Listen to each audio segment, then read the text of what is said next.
Good morning, this is Dyer from Divergence Analysis. It's Friday, November 14th. Today we're looking at a Dow E-mini futures contract on a 5-minute basis. This is yesterday, November 13th. All trades that were given between 9 a.m., so just a little bit before the open, to the close.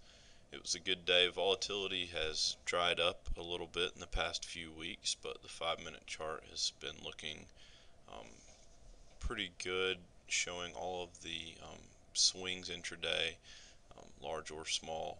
And I wanted to show you yesterday because there's some good teaching points. Just to recap, our criteria for entries on the long and short side. So on the long side, our criteria are going to be green price bars, meaning buying pressure is dominant.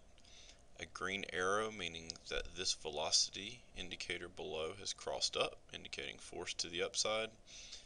And green histogram bars on the short-term trend, meaning the short-term trend is up. So we see that there are 3 buy signals given during the day, and they all met criteria, and conversely, all short signals met criteria as well. There were just 2. This is after the close, and we're not trading that. So just to recap the entire day, we started at 9:10 with the first signal at 17,588. I'm going to give you 2 options for exits. This is something to go back and look at yourself to see, based on your risk management levels and your personal trading style, what might work best. The 2 exit possibilities are: 1, when the bar changes color, so we're going long here when the bar changes red, and when we're going short here when the bar changes to green. The other one would be when the price crosses the stop line, this red line that you see here on either side. This is marking the other side of the buying or selling cycle, as you can see. So when prices cross through the stop line, it's telling you that the current buying cycle or selling cycle is coming to a close. This is going to keep you in longer, but it's something that you'll have to go back and see what works best with your personal trading style. So if we get it at 9:10 at 17,588, getting out the first red bar would be 17,621. If you waited until it crossed the stop line, it'd be 17,642, excuse me. Those are 33 point and 54 point moves respectively. The next short signal is given at 11:10 a.m. This is Eastern time. That is 17,628. If you waited till the first green bar, that's 17,609, 19 points. The stop line is a little bit higher on this bar, the high tick, 17,615, that's 13 points.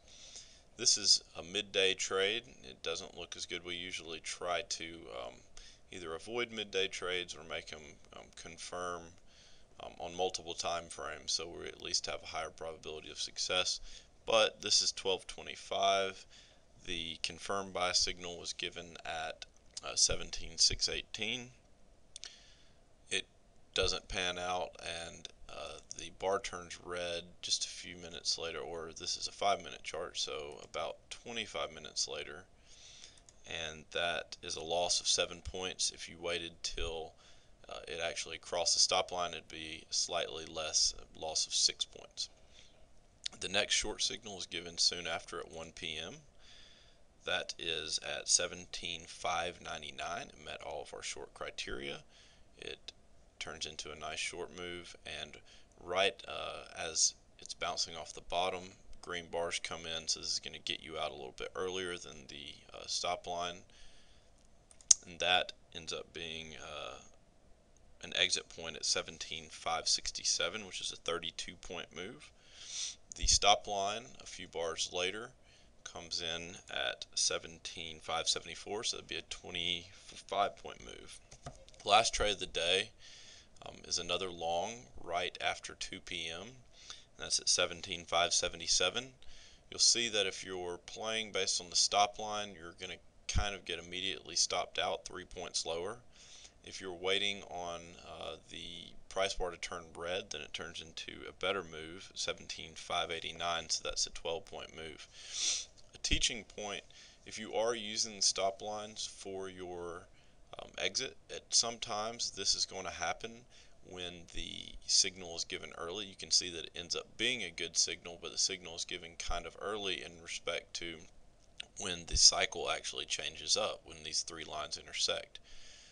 If you do get taken out with a minimal loss of 3 points, a good re-entry point, if all the other conditions remain the same, remain looking constructive, good re-entry point is when these three lines cross, meaning that we're entering a buying cycle. If you use that re-entry point after getting stopped out initially, you would get in at 17,586, and we're using the stop line here. We would get out at 17,599 for a 13-point move right at the close of the day. Hopefully that helps. If you have any questions, feel free to email info@divergenceanalysis.com. We're offering free trials in the NinjaTrader product, and I hope everyone has a good weekend. Thank you.